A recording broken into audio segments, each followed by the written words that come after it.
Урматтуу Бекназар Токтосунович, мына мен Баткен областында жолдор боюнча сурайын деп турам да. Былтыр мына бизге стратегиялык маанидеги жол башталган, Айгүл таш Согмент дегенчи. Сиз билесизби ошолор жөнүндө? Ооба. Ошол жол боюнча маалымат берип коесузбу? Качан бүтөт, кандай иштер болуп атат? Бул стратегиялык жол Сок анклавын айланып өтүүчү биздин ондой айылыбыз каттаган мындай маанилүү жол да.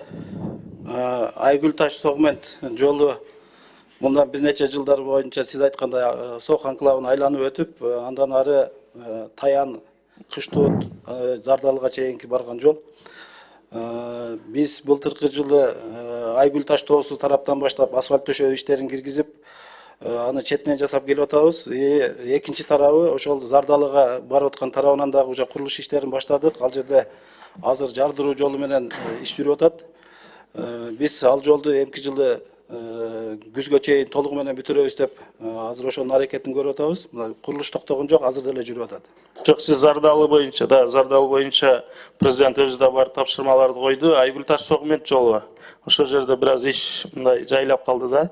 Ошону бир көзөмөлгө алып, ишти тездетип берсеңиздер, анткени бул боюнча иштер башталган. Азыр эми жаңы техникалар келди, ошонун алкагында көзөмөлгө алып берсеңиз.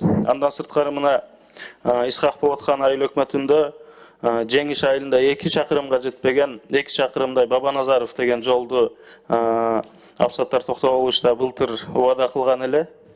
Ошону качан баштайсыздар? Март айында баштайбыз деп сүйлөшкөн элек да. Былтыр баштайбыз деп баягы техникалар жетишпей калдыган себебинен ошол жол башталбай калды эле. Өзүңүздөр билесиздер, былтыркы 24-жылы биздин министрлик тарабынан аябай чоң көлөмдөгү курулуш иштери аткарылган. Биз быйылкы жылы дагы мына бүгүнкү күндө титулдук тизмени бекиттик. Ушул жуманын ичинде капиталдык салымдар беренеси аркылуу каржыны алуучу тизмени да бекитүү алдында турабыз. Ошону менен катар биз 2024-жылдын бюджетинин эсебинен 25-жылга бүтүм алуу боюнча дагы 500 миллион каражат чыгарып, азыр бүтүм алуу иштерин да жүргүзүп атабыз. Штоп азыр биз алып аткан бүтүмдарды баягы курулуш сезонуна өз убактысында келип түшүү үчүн.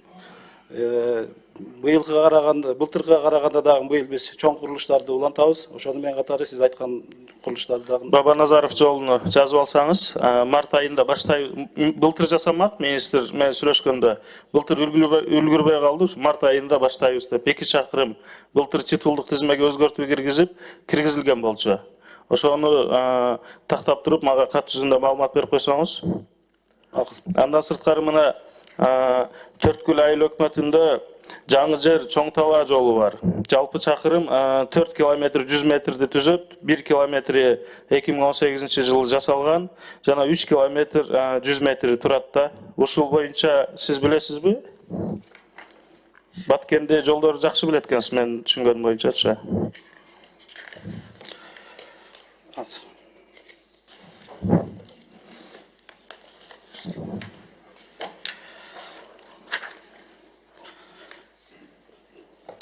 Так. Мен бекитилген титулдук тизме боюнча Баткен областында бекитилген жолдор боюнча айта кетейин. Жалпысынан орто ремонт иштери боюнча 23 километр жолго асфальт төшөө иштерин пландаштырдык. Бул капиталдык салымдар беренесин кошпогондо. Негизинен алганда Баткен областынан өнүктүрүү программасын кабыл алганда негизги сиз айтып аткан стратегиялык жолдордун бардыгын ошо капиталдык салымдар беренеси аркылуу биз бүгүнкү күндө каржылап келатабыз. Эми ушуну да эске алып койсоңуз, жазып алсаңыз, Жаңы жер Чоң Тала жолу 4 километр 100 метр, 1 километр жасалган. Жана 3 жол боюнча мага кат жүзүндө маалымат берип койсоңуз, чоң рахмат. Жарайт.